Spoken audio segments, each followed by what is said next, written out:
On va parler du CPE de la ville de Charenton avec, je vous donne la conclusion, un gain énergétique mesuré. Ça coupe. Ça coupe.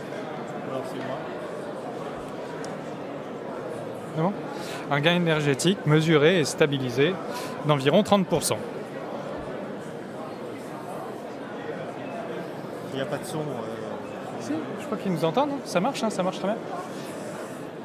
Donc pour vous présenter ce CPE, Monsieur Cyr, directeur général des services de la ville de Charenton, présent depuis le début de ce CPE, et moi-même, Kevin Gotteland, représentant Alterea, l'assistant à maîtrise d'ouvrage, et aussi présent depuis les premières phases de ce CPE, dont la consultation a été initiée en 2013. Donc je vais laisser la parole à Monsieur Cyr pour la jeunesse du projet. Alors, juste un court rappel, je suis à Charenton depuis 2010, je suis d'abord arrivé à Charenton comme directeur général des services techniques. J'ai une formation technique et d'administration d'entreprise.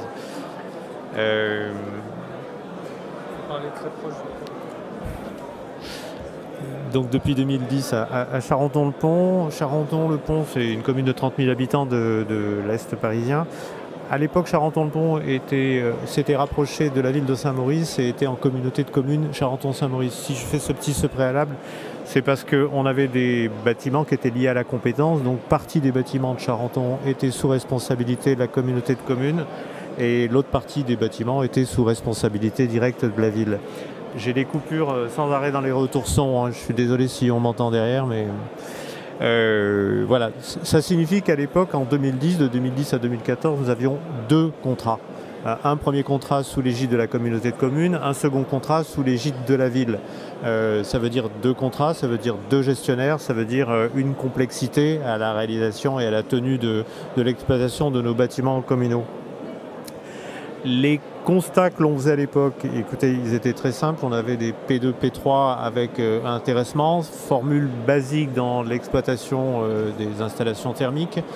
On n'avait pas nécessairement de plan d'investissement sur nos installations thermiques, mais pas que, à savoir également sur la partie isolation des bâtiments. Sur la partie isolation, j'entends effectivement par ITE ou par remplacement des menuiseries. On n'avait évidemment pas d'outils de pilotage des installations au travers des GTB et GTC. Et finalement, ce que l'on constatait qui est, à mon sens, le plus grave, c'est qu'on avait un défaut de gestion des consignes de température.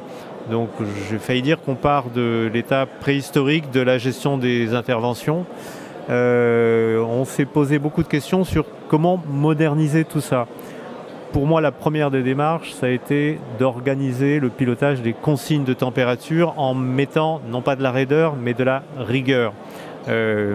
Je suis sportif, je suis dans un équipement sportif de Charenton, j'ai froid, j'appelle l'ingénieur bâtiment qui téléphone à la société, à l'époque je ne vais pas la citer, mais peu importe la société en termes de gestion du chauffage, j'augmente d'1 degré, de 2 degrés. On arrivait ainsi à avoir des installations, des chauffages dans les bâtiments communaux type gymnase. Je parle des gymnases parce que vous le savez, aujourd'hui les gymnases, on essaie de les ramener le plus possible près des 14 degrés. À l'époque, on était plus près des 20 degrés, voire 21 degrés dans certains sites. Voilà. Donc notre priorité, c'était celle-là. C'était aussi, évidemment, moderniser nos installations. Ça, c'est le constat global que l'on faisait. Comment est-ce qu'on a fait pour travailler ensuite? Eh bien, écoutez, c'est simple. On s'est posé beaucoup de questions. On a regardé un petit peu les lois Grenelle 1, Grenelle 2. On a regardé les outils juridiques qui existaient à l'époque. Et puis, on s'est finalement rapproché du CIPEREC qui, par le biais de son groupement de commandes, avait déterminé avec Alterea un prestataire en capacité à nous accompagner sur tout simplement la préparation d'un CPE. Voilà un petit peu pour l'historique. Notre CPE, il avait vocation effectivement à mettre vraiment beaucoup plus de rigueur dans l'organisation de ces consignes, mais aussi et concrètement à développer un plan d'investissement sur notre patrimoine, tant sur la partie isolation, sur la partie émetteur, sur la partie production d'énergie, que sur la partie distribution. Voilà. Globalement, voilà ce qu'on a fait dès le départ. Alors, je ne vais pas dire entre 2010 et 2014, mais à partir de 2013 jusqu'à 2014-2015, date d'initiation, en tout cas lancement de la consultation des entreprises. Je vais laisser la parole à notre prestataire de l'époque. Merci.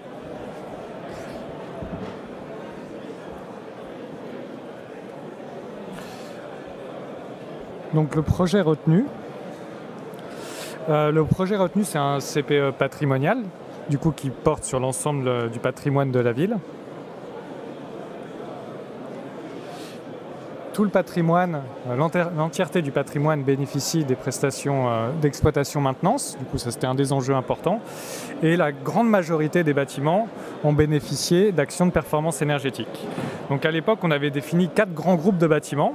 Un premier groupe de bâtiments qui allait bénéficier de travaux sur l'enveloppe, des travaux d'isolation, et ainsi que des travaux sur les systèmes thermiques et électriques, associés à un engagement de performance portant sur l'ensemble des consommations énergétiques. Un deuxième groupe avec des travaux restreints aux équipements thermiques, de chauffage, avec un engagement restreint au chauffage. Un troisième groupe sans travaux, mais avec des actions de performance portant sur l'optimisation des paramètres de régulation, comme l'a évoqué M. Cyr, la maîtrise des températures, avec un engagement de résultats sur les consommations de chauffage, et un dernier groupe sans engagement de performance, seulement avec des prestations d'exploitation-maintenance.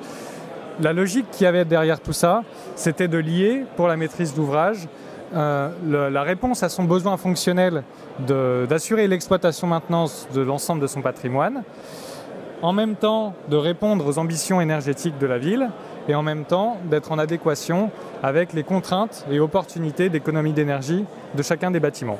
Donc c'est ça qui a conduit à l'architecture, la structure de ce CPE.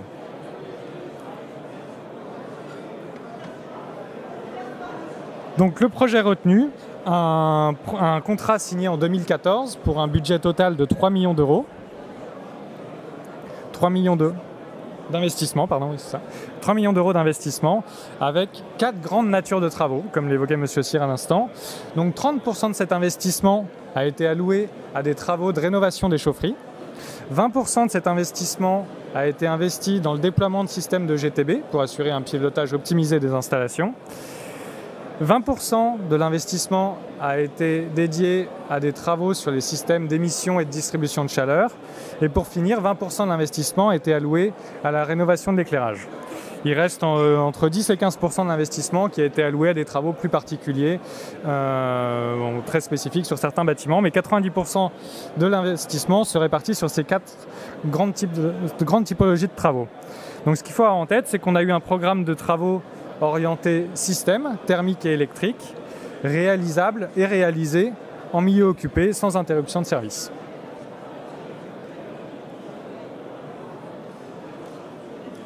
J'oubliais du coup la durée des travaux. Les travaux ont été réalisés sur 3 années et avec un engagement de performance pendant 8 ans. Sur 3 exercices budgétaires, mais en fait 2 années, parce que vous l'aurez compris, on a essayé d'optimiser le maximum de dépenses dès le départ pour récupérer au plus rapidement possible le gain.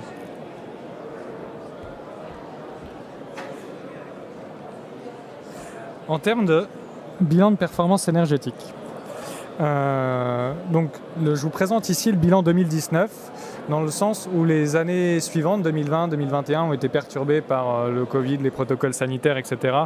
Et les résultats sont plus difficiles à interpréter, plus discutables. Aujourd'hui, le bilan énergétique 2019 se présentait comme ça.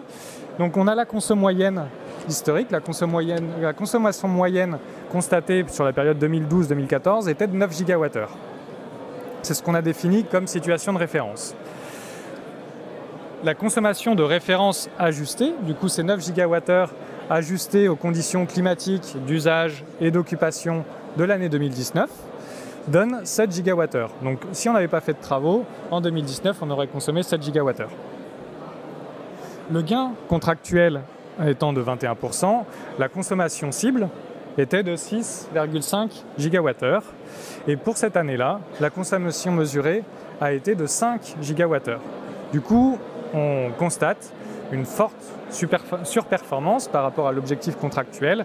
On atteint quasiment un gain de 30% grâce à l'ensemble des travaux et aux actions de sobriété qui ont été mises en œuvre. Avant le sujet du plan de sobriété, mais le sujet de la maîtrise des températures est un sujet depuis le début pour la ville de Charenton et ça a contribué à aller largement au-delà des engagements contractuels.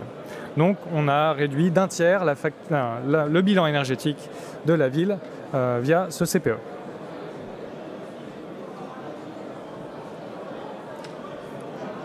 Peut-être pour compléter, 21% effectivement c'était l'objectif qui était fixé au contrat de base. En rappel, lors de la consultation, nous avions 3 entreprises qui avaient répondu. C'est la CRAM qui avait emporté en tout cas ce marché. Les 2 autres candidats nous proposaient des niveaux. Les deux autres candidats nous proposaient des niveaux d'économie supérieurs, mais au travers de l'élaboration d'un plan d'investissement différent. J'entends différent, c'est-à-dire qu'ils étaient plus orientés par exemple vers l'éclairage des bâtiments. L'éclairage des bâtiments a des durées d'amortissement plus courtes. On a privilégié en fait des investissements plus longs dans la durée. Le niveau des investissements dépasse la durée du contrat, mais peu importe, ça veut dire qu'on était de toute façon bénéficiaire en fin de contrat.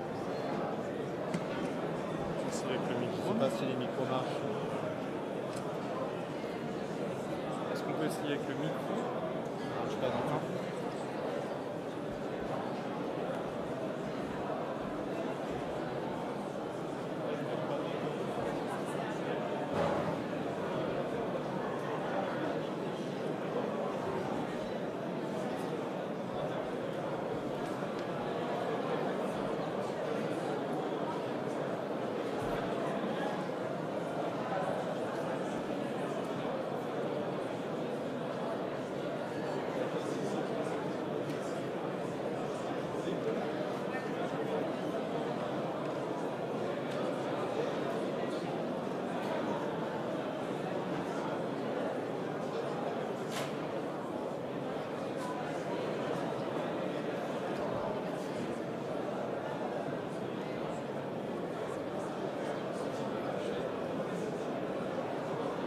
Accrue de l'exploitant dans la gestion et l'exploitation des installations techniques.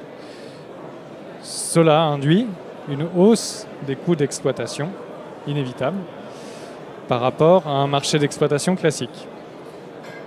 Pour la ville de Charenton, cette hausse des coûts d'exploitation a été de 80 000 €. Le temps de retour sur investissement qu'on peut calculer en divisant simplement l'investissement par l'économie 2019 est de l'ordre de 14 ans. Si on prend en compte la hausse des coûts d'exploitation maintenance, ce temps de retour se retrouve être de l'ordre de 20 ans. Si on prend en compte et la hausse des coûts d'exploitation et la hausse du prix de l'énergie sur les dernières années, on retombe sur un temps de retour de l'ordre d'une quinzaine d'années. Donc un projet avec un bilan économique pertinent pour la ville. Je vais laisser M. Cyr faire un premier retour.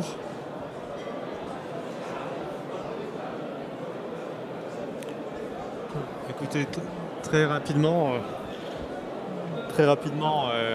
ce qu'on a pensé nous du CPE, c'est que ça a répondu pleinement en fait à nos attentes. Vous l'aurez compris sur la rigueur qu'il peut y avoir, parce qu'il y a un objectif de 21 initial, donc la rigueur sur le suivi des températures. Il y a eu enfin des mesurages de température à l'intérieur des bâtiments pour effectuer des contrôles sur ces températures. Je crois que les chiffres parlent d'eux-mêmes quant aux objectifs atteints. Ils le sont, ils sont largement dépassés. Le premier CPE bâtiment, alors on était dans les premiers de l'Île-de-France, je crois que la ville de Neuilly avait dû à l'époque réaliser un CPE dans les mêmes dates que nous, à savoir 2014-2015. Notre premier CPE se termine pour la partie bâtimentaire en 2023. On est en train, vous l'aurez compris, de préparer le prochain CPE, tellement la formule nous a séduit. Et entre les deux, comme d'autres communes l'ont déjà réalisé, on s'est lancé aussi dans un CPE sur l'éclairage public. Notre CPE éclairage public, avec un plan lumière derrière, existe maintenant depuis déjà 2 ans à Charenton. Voilà. En tout cas, la formule CPE, par rapport à son cadrage juridique, par rapport à sa capacité d'y mettre des objectifs à atteindre pour les prestataires, par rapport également à la capacité pour les candidats lors de l'élaboration de la consultation de concevoir des dispositifs différents. Voilà, nous a complètement satisfait. Je crois qu'on est à Charenton en tout cas adepte au travers du 3e contrat que j'évoquais tout à l'heure de CPE en cours, complètement adepte de la formule. un petit complément du point de vue de le retour qu'on peut faire en tant qu'assistant à maîtrise d'ouvrage. Donc pour nous, il y a 3 grands facteurs qui ont conduit au succès de ce projet.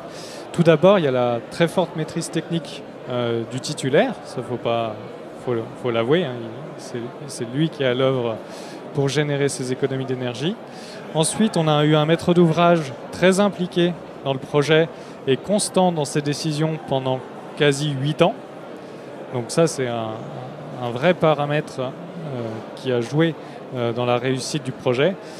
Et pour finir, on a réussi à rédiger un marché sur mesure, adapté aux spécificités du patrimoine, du projet, du maître d'ouvrage, et qui est tout resté très opérationnel pendant les 8 ans et qui a permis de s'adapter au fur et à mesure à la vie du patrimoine du marché.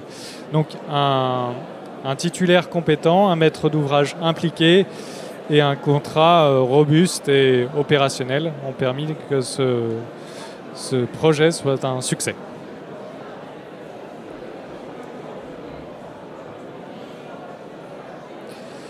Quelques perspectives. Donc, ce CPE arrive à échéance en 2024. Donc, on a la fin de ce premier CPE. Le nouveau contexte avec le décret tertiaire, les ambitions énergétiques nationales et la hausse du prix de l'énergie. Cela se traduit en enjeu pour le nouveau projet avec un nouvel objectif, l'objectif du décret tertiaire, 40% d'économie d'énergie d'ici 2030, et une volonté forte de la maîtrise d'ouvrage de limiter ses charges énergétiques. Le CPE2, du coup la ville a retenu la solution du CPE pour continuer cette démarche de diminution de ses consommations énergétiques. Et ce CPE2 portera donc sur un périmètre élargi par rapport au premier CPE, car il portera sur l'ensemble du patrimoine et sur l'ensemble des consommations énergétiques de la ville.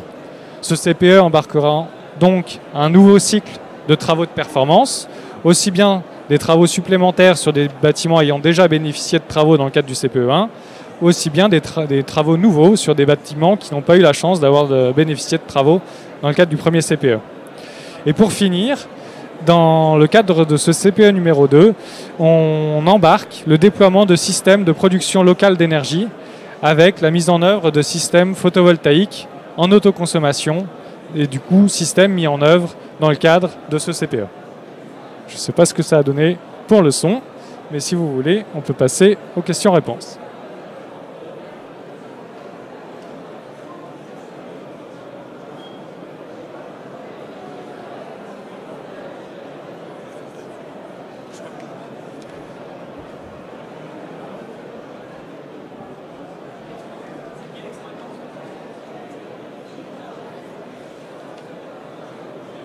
L'exploitant était la crame. Et la crame, pardon. Bonjour. Bonjour.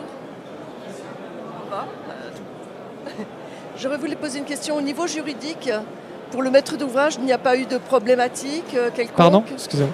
Au niveau juridique, dans le montage du marché. Au niveau juridique, dans le montage du marché, est-ce qu'il y a eu des problèmes ou est-ce que vous aviez une cellule juridique importante pour gérer le contrat? Alors, je suis désolé, je n'ai entendu que pour partie votre question. Sur le plan juridique, est-ce qu'on a eu quelques difficultés à l'établissement du dossier de consultation des entreprises?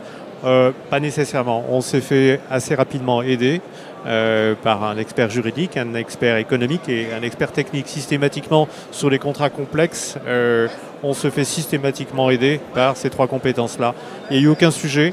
On a eu la chance aussi d'avoir en interne de très bons correspondants techniques. Chez nous, on a une ingénieure bâtiment qui connaît parfaitement notre patrimoine technique. On s'est fait assister par un conseiller juridique. On a aussi en interne une direction de la commande publique et des affaires juridiques très compétente. Et pour la partie économique, écoutez, économique et technique, on a été bien conseillés par Alterea.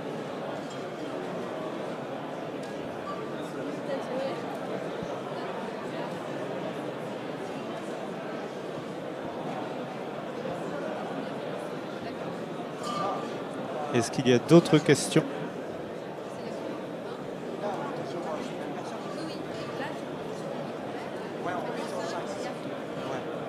Merci. Quelle est la nature du second CPE? Non.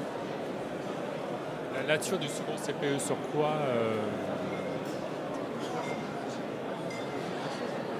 Je vais laisser Kevin parler sur le second CPE. Le premier, vous avez compris, c'était un petit peu sur l'enveloppe, beaucoup sur la production et sur l'émission. Là, effectivement, on se rend compte qu'il faut essayer d'apporter évidemment le bon degré au bon endroit et au bon moment. Donc c'est surtout sur le pilotage que sera fléché le second CPE. Je suis désolé, j'ai pas eu la question. Ouais, vas-y, le deuxième CPE. Oui, le deuxième CPE réembarque dans les mêmes natures de travaux, avec la prise en compte du plan de sobriété et l'élargissement du périmètre de travaux, pas en termes de nature, mais en termes de bâtiments concernés. Et pas sur l'enveloppe? Sur l'enveloppe, en fait, on va dépasser largement le montant des travaux. En parallèle, à côté du CPE, nous continuons, nous, à développer un plan de travail sur les enveloppes. On n'a pas nécessairement voulu que ce soit un opérateur thermique qui travaille sur l'enveloppe, parce que là, vous faites appel à des compétences qui ne sont pas nécessairement celles des entreprises qui en chargent la partie thermique. Quand vous avez des bâtiments, Charenton, on a plusieurs bâtiments qui sont classés MH, donc on a des interventions de l'ABF. Il nous est très complexe d'inscrire dès la rédaction du cahier des charges des interventions en rénovation de façade sur des bâtiments en vue directe avec des bâtiments classés. Mais pour autant, vous l'aurez compris, on continue à travailler et on a un programme de travaux aujourd'hui sur un des plus beaux sites de Charenton, qui est Charenton École, c'est l'école Aristide Briand, par exemple sur ce site-là. Un programme à 4 millions d'euros, qui dépasse nettement le montant des investissements prévus au niveau du CPE. Le CPE est vraiment fléché plutôt sur la partie thermique, et je le disais en termes de pilotage. C'est vraiment aller mettre les bonnes sondes et les bons régulateurs derrière d'apport thermique. Merci.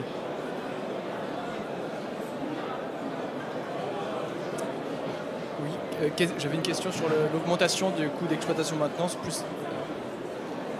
Qu'est-ce qui explique les plus 80 000 euros coût d'exploitation maintenance?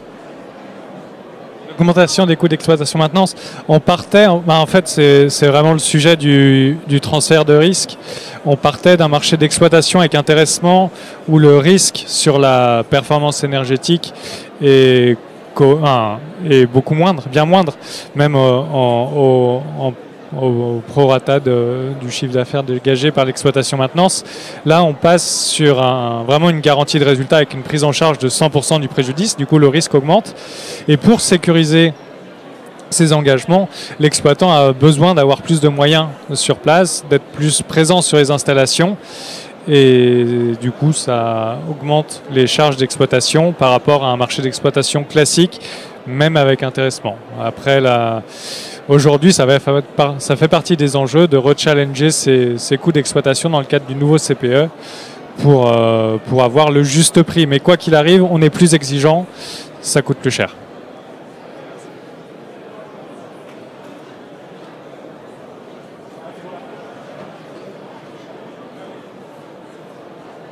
Oui, qui a porté les investissements, les 3 millions? Est-ce que c'est la ville? Est-ce que c'est Alterea? Est-ce que ça a été une autre solution? Comment vous avez financé? Financement propre du maître d'ouvrage, assisté, vous l'aurez compris, par les partenaires financiers, mais qui viennent nous créer de la recette chez nous, mais la dépense directe est assurée par le maître d'ouvrage. Tiens, ça c'était le mien à désinfecter et j'ai trouvé ça par terre aussi. Je vais venir me passer.